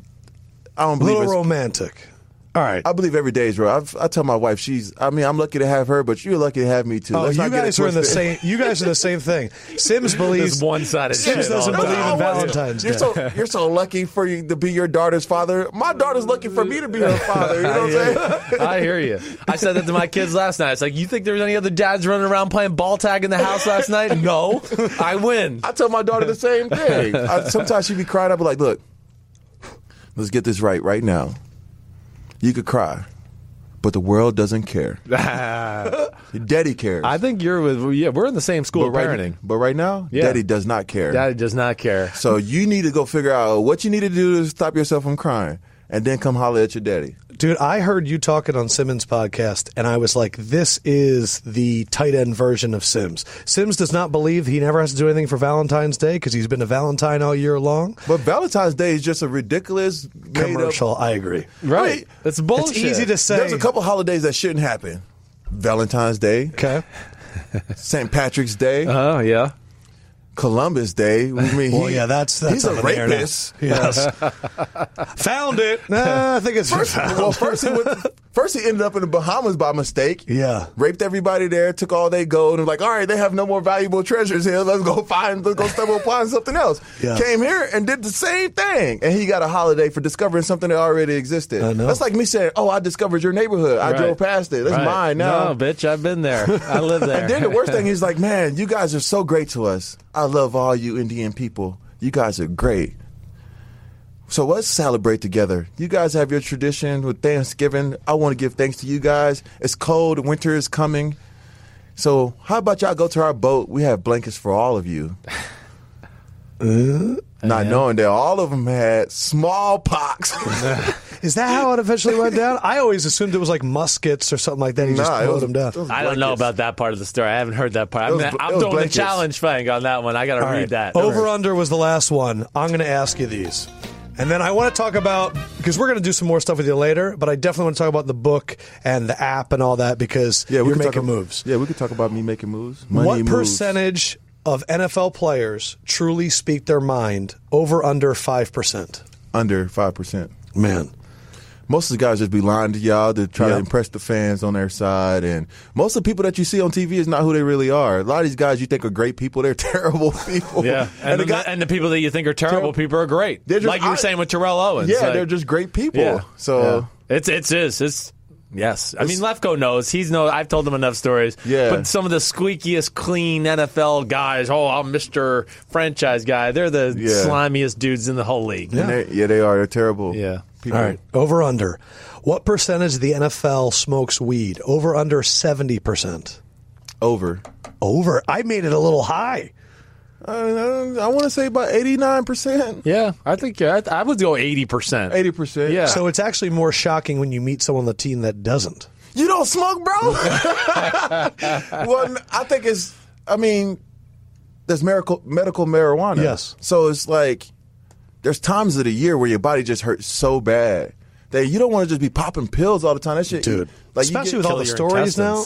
Yeah, it ruins your liver. Like there's a lot of these anti-inflammatories that you take for so long that like it starts to eat at your liver, and your kidneys, and things like that. I mean, and the human made that. God made weed. Yeah, right. Well, yeah, exactly right. I mean, it's I think it's crazy that some guys still have to do drug deals across the world, and then in California you could just go to In-N-Out and then walk right into the store. Yeah, I know. Like one state, it's like you might go to jail for doing this. The other one, it's like, hey, go have fun. Yeah, it's out of control. But the 80%, I mean, I think he's right with 80%. No, I'm not saying like 89%. 89%. I would say this though. Not all these guys are like it's smoke every night of the week. Right. You got an offensive lineman who's like he might only smoke on a Friday night or once a month or whatever. It may it's be. not like guys are. When people think about people smoking weed, they just think they just smoke weed all day. And they think of the couch commercial with the woman like melted into the couch. That's how people visualize. I hate that commercial because they do that with marijuana, but then they show people drinking alcohol and beer having a great time. Yes. They got the Coors commercial where the guy's just driving on a train through an ice mountain and the ice cubes there. I'm like, God dang, that's beer, and beer is even worse for you. Without a doubt. I mean, the 5 dumbest things I've ever done in my life were under the influence of alcohol, period. Not even close. I mean, the 5 dumbest things I did in my life. When we was in Denver, and I was talking to one of the police officers, and I was just like, hey, how much crime do you guys have because of marijuana? He's like, we never have to really pull over anybody. The statistics are there's no evidence of it to this point. So Plus, we're going seamless. We're going I do it, and then I deliver it to my house. I don't have to leave anywhere. All right, last one. We're going down wormholes here. How many starting quarterbacks are better than Colin Kaepernick? Over, under 15. Starting quarterbacks? Starting quarterbacks. How many in the league are better than Kaepernick? More or less than 15? Here's the teams. I mean, I don't really know. There's the NFC. I can't think of the quarterbacks off top. I mean, in the NFL, there's really maybe 8 to 9 elite quarterbacks. Yes, I would say it's in there. I know. Listen, it's tough. I said during the year that I would have put him. I had him a little higher than that. I just said to be like, if we were just going to be like, okay, this is the worst he could possibly be. Right. I think we put him at like 25. That's the worst. The worst. Like, Yeah. I mean, because after you get to that certain. After you get like a certain guy, then it's just like they're similar. They all have strengths. They all have weaknesses. Yeah. So I mean, he's won games, right? Big games. He's won huge. I mean, your games. brother was chasing him around the field everywhere in some of those championship games. The guy could play, no doubt. And even his last year coming back after injury, he wasn't even as bad as people try to make him to be. No, he was not. I need you to go back. They did the all or nothing that year. I think was with the Rams, and Kaepernick was one of the last games, and he came back by himself and had 2 touchdown drives to upset the Rams in that game. And I'm sitting there and I'm watching this guy running away from people, and I go, people say he can't play. Yeah.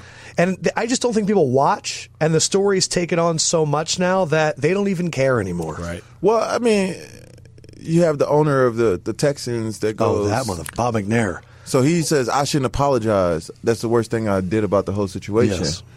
Not calling them inmates running the asylum or... So you see, like, a lot of the stuff they say as ownership is not really true. Right. They're just trying to save face as well. You're right. He did just admit that he openly lied. Right. He didn't want to say sorry. He didn't want to say sorry, but then he got, then also though, like people like Owen Daniels who played tight end for him, they second Dwayne Brown's account of him saying this. So about Obama? Yes. So they try to discredit you. Yes. Right? They try to discredit Dwayne because Dwayne doesn't play there, so another player on the team may not say anything. Right. Right.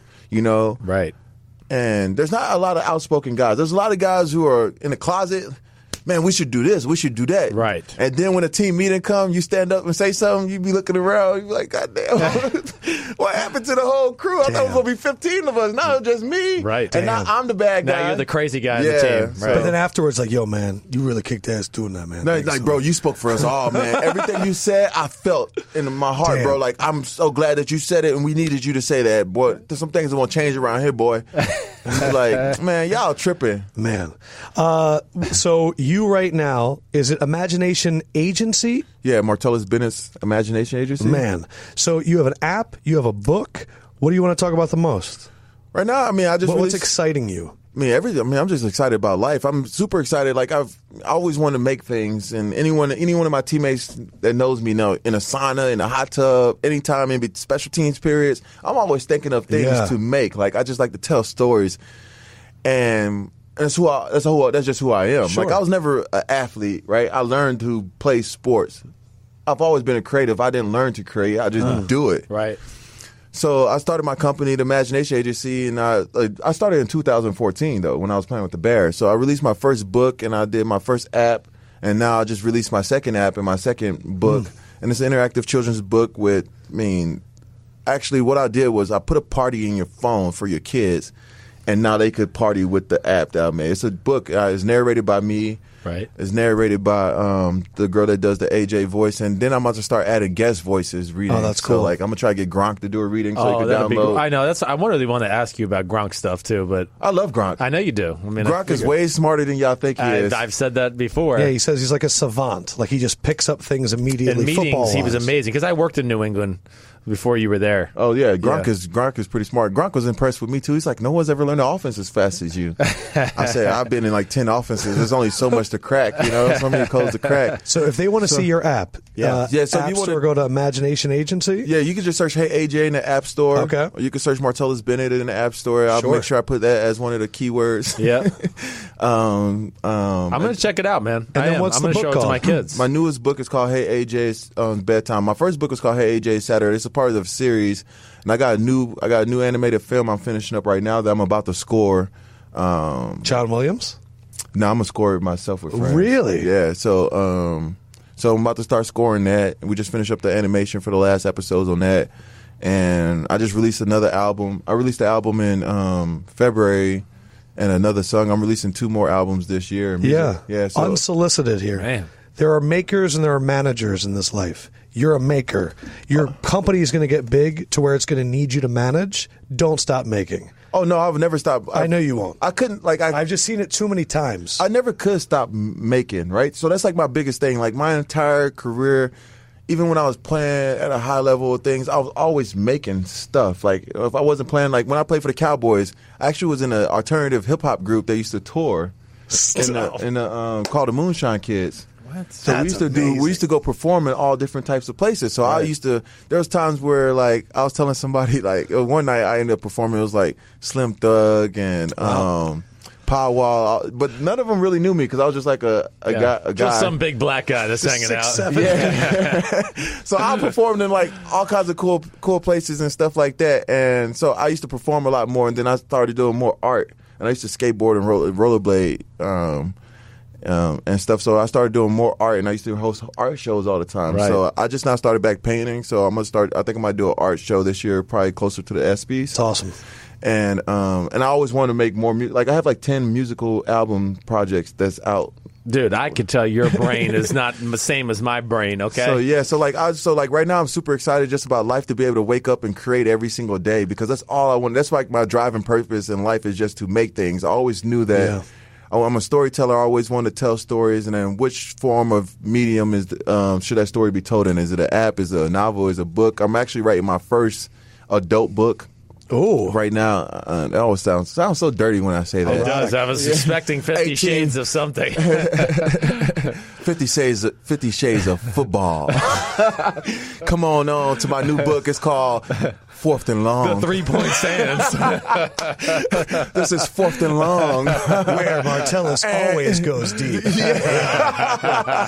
I think that's the perfect place to end. You are the man. First of all, I would like to just say this on both of our accounts. We are huge fans of you and your brother. Big we time. really have been. I mean, we've been here. So is Phil Sims. Yeah, exactly. Really, I love him. He's all right. We're going to keep him for partner. now. But yes, we just would like to say that we always have appreciated you and your brother's honesty, your thinking outside the box, your challenging the norms, all of that. And, I mean, you were awesome.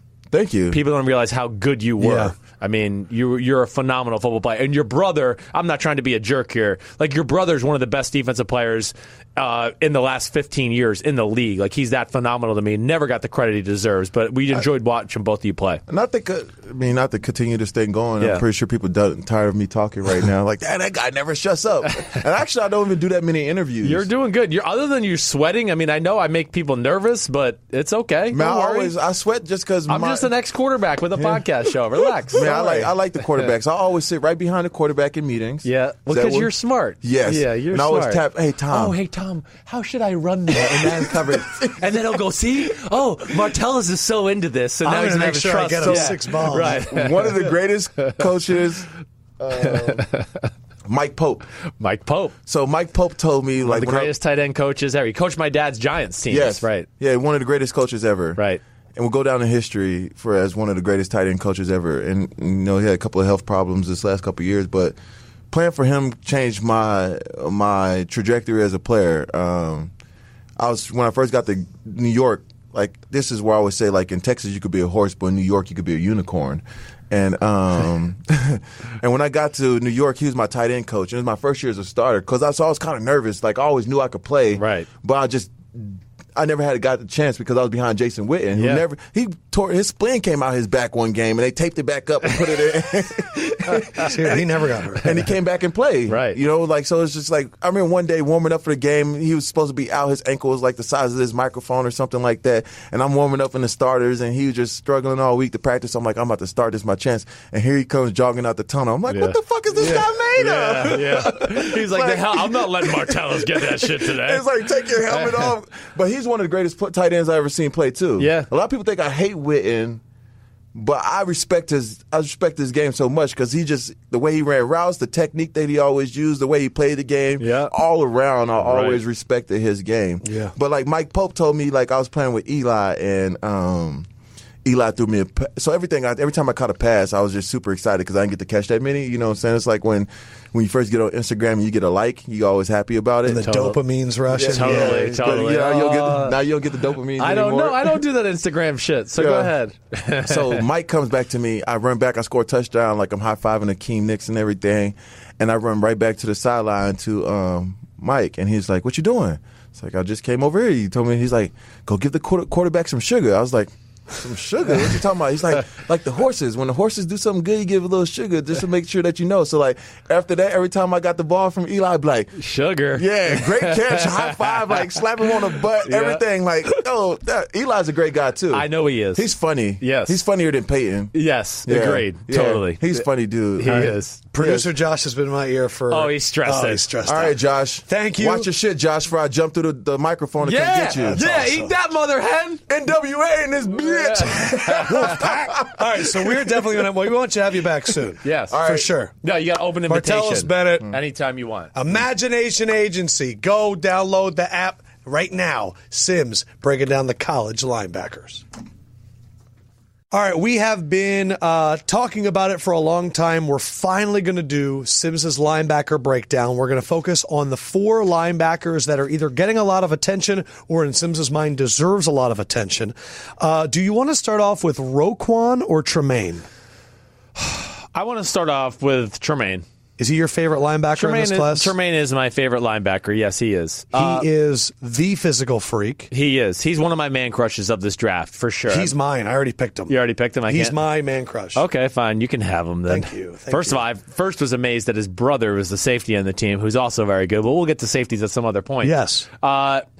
Listen, I'm just going to read. I haven't gone back and even read these because it was like one of the first positions I broke down, right? So let's just make this plain and simple. This guy's one of the safest picks of the draft. He's one of the best players in the draft. He is definitely a top 15 pick. It's just going to depend where and how the draft shakes out, certain positions, whatever it may be. But he is a can't miss, no-brainer. I mean, who's your pro player comparison? Gosh, my pro is it Anthony Barr? But he's better than Anthony Barr as a middle. Really? He's reversed Anthony Barr. Anthony Barr, remember, was a D edge where we said, we think he can play some linebacker for sure. This kid is a middle linebacker for real who can play defense end. So he's like reverse Anthony Barr. He's better than Brian Urlacher. You're not worried. out. How's his size? I mean, he's 6'5", 253. It's unbelievable. Yeah. Okay.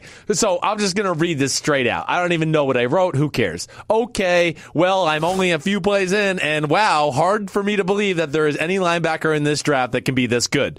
Okay. So that's my first line. The size-speed combo is special as it gets for a middle linebacker. And he's a natural ball-hawking middle linebacker. Like legit value as an edge rusher. If you want to move him there, he can play 3-4 outside linebacker without a doubt, but I still think he's best as a middle linebacker. He's like a reverse Anthony Barr, just a better football player than Barr was in college. Wow. Plus, this kid is a natural middle linebacker. Okay. Only weakness to this point is teams take advantage of his overall aggressiveness, right? But that's college. It's college. And sometimes it's the parting of the Red Sea and they play action and he can't wait to kill the running back and he goes up there and they go, there's somebody behind you. Okay, so yes, it's not perfect. Nobody is. But they take advantage of his overall aggressiveness and his quickness to diagnose plays, which I thought was extremely impressive. I mean, this is not just some meathead in the middle, just like, there's the ball, I'm going to go get it. So why is he top 15 and not top 10? Because of the position? Yeah. That was just being safe. I think he is a top 10. Because that's my thing. But what if 5 quarterbacks go? Oh, no, I get that. What I mean? But here's my thing. It's like we have all these knocks on some of the corners, and there's knocks on some of the safeties, and there's one offensive lineman, there's one defensive end. Right. But you know that if this guy is going to be in the middle of your defense for 10 years, it's like when C.J. Mosley went like 15 to the Ravens, and everyone's like, he's a lock. He'll be a Pro Bowler his whole career. And I'm sitting there going, then why are we not drafting him earlier? Yeah, I get that. Because of positional need. I guess so, but this is he's going to be the captain of your defense for 10, 15 also years? Maybe positional need for your own team, right? Where they just go like, we don't need a linebacker here. Or maybe they need a linebacker and a tackle or a guard, and they're like, gosh, it's Nelson or Tremaine. Well, whatever. I don't know. So I'm just saying that way. Do you believe, though, that he could be a game-changing linebacker? Game-changing. That's rare. I know. That's why. I mean, I haven't seen many mock drafts. I mean, I've seen like the Raiders. They're going to take a linebacker, right? A lot of people. I'm seeing Tremaine possibly going to the Raiders, to the Niners, right? To the Dolphins. Right. Boom. Right there at 11. And then I also think that, I don't think the Colts, but you never know. No. Maybe that high at 6. Yeah, I mean, probably not that high at 6, but, I mean, end of the day, I just wrote, hey, the ability to pursue ball carriers is absolutely amazing. He plays faster than his 4.54 speed at the combine. Which is nuts. Sets the edge, gets off blocks. Even when he's in a disadvantage in blocks, he still gets off. And he's in a phenomenal, what I call a green dog blitzer, which is like basically he's covering the running back man to man, and then the running back blocks, protect. And then he flies in because he's so explosive. Quarterbacks go, "Oh, he's not coming," and then the next thing they look back and they're like, "Oh shit, he's in my face." Yes, he's here. But for a tall middle linebacker, I wrote he's very good at taking on cut blocks. Coverage is off the charts. So is open field tackling. Good discipline. Understands his assignments. Really, really impressed with this kid. For a tall guy, he can really fight through trash. Yeah. Bottom line, kid is no-brainer. Definitely one of the best I have watched. Special, top 15, maybe top 10, 4-3, 3-4, probably best in 3-4, I wrote. Best in 3-4. Yeah. I love him. Yeah. I saw him at the combine, and I was like, who is this cyborg that is running right now? I mean, he's phenomenal. So Roquan is more traditional. Yes. Roquan's the one that won all the awards. He won like the defensive awards and all that. He was amazing at Georgia. Yes. I think this guy is special too. I agree. I met him in person. Right. Really nice guy. You know, he's got the great smile. He looked like he was running for governor of Georgia. Sure, right. He had the nice pressed khakis. Right. You could tell he's like very focused. But every time I watched him, he had that sideline to sideline gear that when it went on, the running back almost got scared. Like the running back chopped his feet a little bit. Right. What did you see? Yeah, I mean, I think you're spot on with some of your assessment for sure. I mean, Edmonds is a freak of nature, right? So that's why I put him one. It's just so rare you see a guy like this. This guy is awesome. I mean, he's awesome. He's your, Reuben Foster. He's your Bobby Wagner type. They were comparing him a lot to Deion Jones. Yeah, sure, I could see that too. Yes, I could. I think he actually might be a better overall player than Deion was coming out. Deion was just pure athleticism. Yes. I feel like this kid has a little bit better feel for the game overall. But I wrote this. First of all, he's 6'1", he's 236. I saw him in person. He's impressive looking. He is. And I wrote this. I will say this. Woody wouldn't stop talking about his traps. Oh, his Woody, traps. our makeup artist. She just kept going. She goes, "What is this? How do they get that high?" I mean, he's made of steel. Just another guy. And his legs and ass are top notch. I mean, they're 10s out of 10s. Wow. Yeah. When I saw him in person, no, I know. It looked good. Okay. I will say this to start. I didn't mean it to come out like that. It just did. I will say this to start. He is more explosive on film than on TV. Has great compact build and a great pair of legs. He's a lot like Reuben Foster's film from last year, except this kid has a better build and natural thickness. I think his acceleration is better than Foster. Hips, not as good as in coverage. He definitely has a more explosive. He's definitely a hair more explosive than Foster or even Edwards from Virginia Tech. Edmonds. Sorry, not as good getting off blocks or blitzing, read and react as Edmonds, but still both very good. Let's see. Other than taking on blockers and shielding them, I should say this. It's being picky. I mean, the kid is awesome. So I guess I was trying to say there, I'm reading too fast, but there are times when he can get stuck on blockers, right? Gotcha. Where he's a little bit smaller. Right. He can't get off. Sometimes there was a few times they play a 3-4 defense where the guard would get on him, and he just couldn't get off. I mean, It wasn't like I was we're knocking him out of the first round. Quentin Nelson was talking about facing him. He's like, he's just all over the place. He's all over the place. He really is. So is he a 4-3? He is a 4-3 true middle linebacker for me. Yes, he is. I mean, or he could be like a will linebacker, which sometimes is the more athletic guy. So if you're the Raiders and you need a middle linebacker and you need a defensive lineman, and Vita Vea sitting there and Roquan Smith sitting there. Yeah. I haven't watched all of Vita Vea yet, so that's like one of my next positions is D tackles. But I would probably go with Roquan. Wow. Yeah. You like him a lot. Yeah, it's such a valuable position this day and age in the NFL. That's what I'm saying with the running backs and having to cover and all that stuff. Hurry up offenses, all that stuff.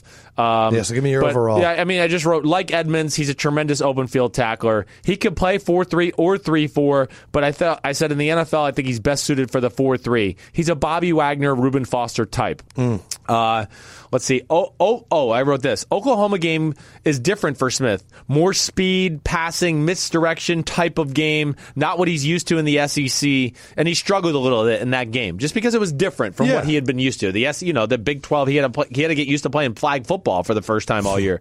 Let's see. I wrote Edmonds. I compared them a lot to each other. So I just wrote Edmonds more impressive in this type of game versus Clemson. The misdirection got off guards and tackles a little bit better than Raquan Smith did. But at the end of the day, Him and Edmonds, both awesome. I give edge to Edmonds because of the size and the ability to get off blocks. But this kid is also a top 10 or top 15 pick. Awesome. Yeah. Number 3, in terms of linebackers. Yeah. A lot of people Yeah. have Leighton Vander Esch as the guy. Right. The Boise State linebacker. He'll be the first man ever invited to the draft who played 8-man football in high school. He's from Salmon River High School in Riggins, Idaho. Right. I asked you a few weeks ago, what do you think about this Leighton Vander Esch? I mean, scouts love this kid. What do you think about him? I don't love him. I will say that right off the bat. In fact, I didn't even think about this until you just started bringing up. Who was the kid that got drafted out of Boise that went to Chicago in the first round, in the middle linebacker? Shea McClellan. Shea McClellan. This is what would scare me. It's the same type of guy, really, I think, at the end of the day. You're not being biased because they both went to Boise? No, I don't think I am. I think it's going to be the player. You'll see what I say here. I don't even remember what I... You really don't like him. He's 6'4", he's 256. I do think he's one of the more overrated guys in the draft. I'm not saying he's NFL caliber linebacker. We know that. But he's not like in the 15s or 20s of the first round. I would have a hard time taking him in the first round. I'm just going to throw that out there right now. I would. This is the one thing I hear, okay, right away when I watch or I hear anybody on TV. Watch the Oregon game. Okay, well, I watched the Oregon game, okay? I mean, I could have made most of those tackles. I mean, he fucking stood there, and there was a big hole, and the running back ran right into him. Oh, my gosh. I mean, so is there athleticism there? Certainly, but that would be a game where I'd go, like, you're just cherry-picking a game and going, oh, look at all these tackles, and you're not really evaluating the quality of the tackle or what he had to do to make them, right? We used to talk about this with Chris Borland all the time. Exactly. It's like he had 18 tackles, and 16 of them were like 7 yards downfield. Right, and sometimes the game just lays it up on a silver platter for you. Sure does. The coach called a blitz through this gap, and they ran the ball right there. I'm amazing. Look how awesome I did. But, okay, tall and long with a body that looks like it will continue to fill out. High cut waist, long legs, long arms. Looks like a Keith Bullock, Brian Urlacher type of linebacker. I would say no way he was 256 pounds during the season. Looks like 242 to 245 to me, and I'm an expert at looking at naked men, and I'm probably right. Okay. Impressed with his side-to-side movements, good quicks, good ability in and out of transition, straight speed, not all that impressive. Build-up speed, not a lot of explosion or acceleration.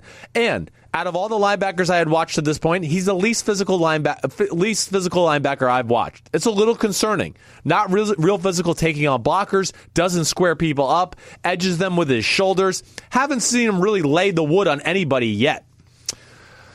I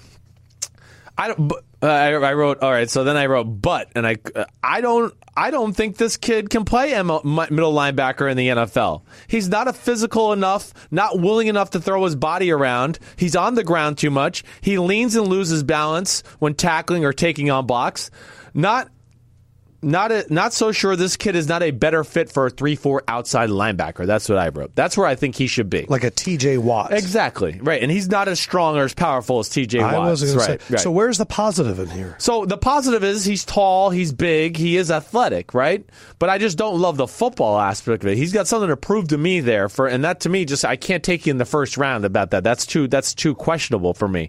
So let me see where I wrote.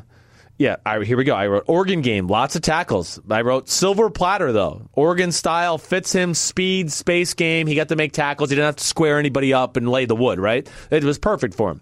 And then I wrote, I like this kid as an athlete. He's very fluid, good side-to-side moving, but not twitchy, explosive enough for middle linebacker. Wouldn't be a middle linebacker on my team. Has value as a coverage linebacker and on pass situations, but traditional middle linebacker stuff, very average.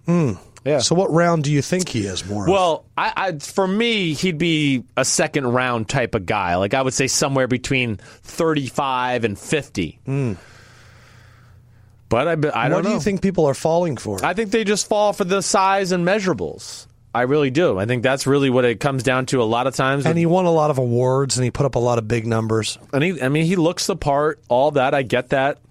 And maybe they think there's potential there. Yeah. But I'm always wary of anybody with potential at that position who doesn't want to just throw their body around. You need to see a little recklessness. I have to. Yeah, because playing you that think position, Oregon was work. reckless, and yeah, wait till you see Zach Martin on your ass, and then you're going to go, holy shit, this shit's reckless.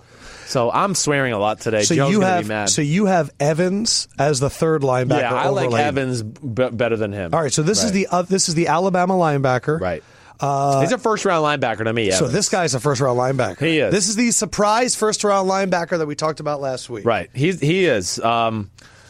Okay, so 6'3", 232, right? That's what Evans is. Let me get up his profile just so I got it here. But 6'3", 232. Kid has a good look. He's like a longer version of Roquan Smith or Foster from last year. And then I wrote, actually, he's just C.J. Mosley. That's who he is. He's C.J. Mosley, except just maybe not quite as explosive. But very good in coverage, very fluid, better hips than Roquan Smith in Georgia. Ooh. Runs really well. Yeah, his ability to kind of open up and things like that, where Roquan is like, let me redirect my body, and then I'm going to be a heat-seeking missile straight away. This guy could turn his hips and turn with tight ends running down the middle, just a little more fluidly. Gotcha. Not that Roquan was and we're bad talking at about it. Rashaan Evans. Rashaan Evans, exactly right.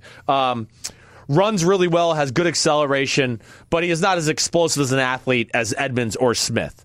Good wiggle, really has a knack to go sidestep and avoid blockers and make a tackle still. I thought that was actually really impressive. Solid, consistent tackler. Not going to try to knock people's heads off like Smith from Georgia, but does have that type of explosion and legs on contact. Or doesn't have that explosion or legs on contact. Excuse me.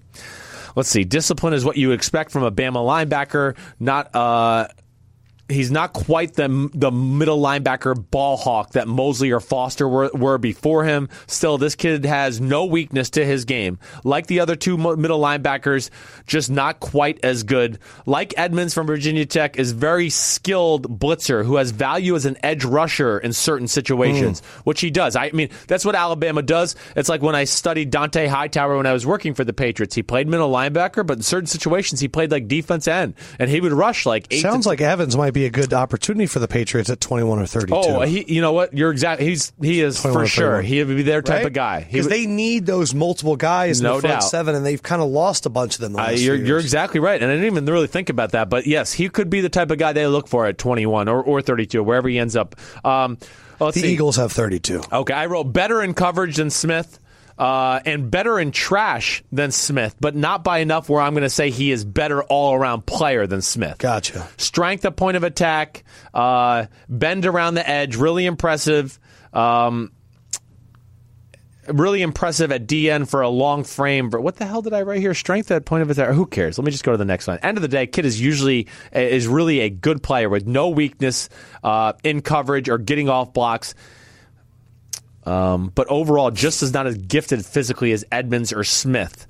I wrote 20 to 35. He has room to get bigger and thicker as well. So do you like this linebacker crop that you've seen? I don't love it. I got to say, like, out of the other guys that I've watched, whether that's like Malik Jackson out of Texas, Right. I mean, solid, but not special. I'm trying to think of some of the other guys. Hold on, I'm just going to make sure I pull them all up here just so I don't mess this up. Build the teams. Build the teams. But overall, no, it's not a real. So Tremaine is special. Roquan it sounds like is beyond solid. Like he has like little pieces of special, but he's a really good player. Yes. Evans is like a little bit lower than that, but he's like super clean and knows it. Right. And then Leighton sounds a little bit like a project, maybe? A project, or really more of a projection to me. Like, I mean, you have to project that he's going to play a certain way that you didn't really see on film in the NFL, or you have to go, I think he's a 3-4 outside linebacker type. I mean, or be like such a good linebacker coach like Mike Zimmer that you can get a guy like Anthony Barr and like you can just train him because that's your expertise. Yes, certainly. I mean, listen, there's a lot of things to like, but I just saw the film with Leighton Vander Esch did not come anywhere near his athletic testing, right? Gotcha. It just was not. Whereas Tremaine, it matched. It was better. Remember, I I wrote. He actually plays faster than 4.54. Man. Roquan, not as freaky as Tremaine, but like Roquan and Tremaine Edmonds, they can be multiple all-pro type linebackers. That's what kind of skill they have. Where Evans could be a Pro Bowler, and if the year goes right, maybe an all-pro at some point, but he's definitely a starting linebacker for a long time. I was going to say you should tell Kyle to make sure he takes Edmonds there at 9, but the true thing is they won't have that pick because they're going to be sending it to the New York Giants for Odell Beckham Jr. Funny. Guys, thank you so much for joining us. As always, we love you very much. Thank you so much for the iTunes reviews. We're closing in on 900, which is pretty awesome. Cool. And as well, thanks for checking us out on YouTube. And if you could, go to the Webbies and vote for us. We want to knock off Bill Simmons as the top podcast, and Sims will do something insanely embarrassing if we get the win. For Sims. Peace out, homies. For Fendrick. Good evening. And the LEFKOE. Man. Says good night. We'll holler at you guys soon. Enjoy the rest of your day. We'll be back with episode 161 later this week. See ya.